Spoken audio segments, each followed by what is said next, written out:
યુવાનો, બાળકો, વડીલો બધાય આવવું પડશે. મકાન તો એના બાપને આપવું પડશે. આપણે કાંઈ ભીખ માંગવી નહીં. મૂળ નિવાસી ગરીબ પ્રજા છે, ગુજરાત એનું છે, ભારત એનું છે, એના માટે મકાન લેવાનું બરોબર. એટલે હવે અમે એટલી અપેક્ષા રાખીએ.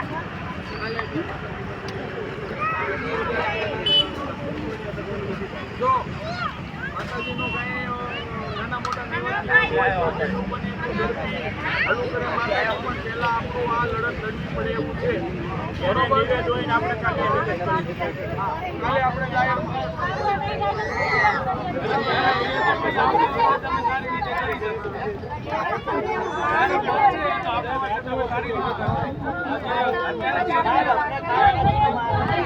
અરે આપણું જે કોઈ લઈ દેવાનું ફોન ઘરે સટો બધા ટ્રેક્ટરો ડમ્પરો બધું જવું કાંઈ દાડા તમે હલ્લો કરો ફાયદે કરી મકાન આપી દે કે લે ભીખા બાપાને પણ એક અમારી અરજી હોભળો ફાયદે જ રહો સાંભળો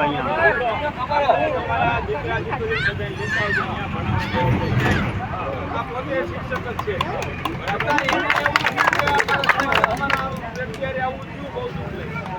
તમારા દીકરા ધંધા જવાબદારી થાય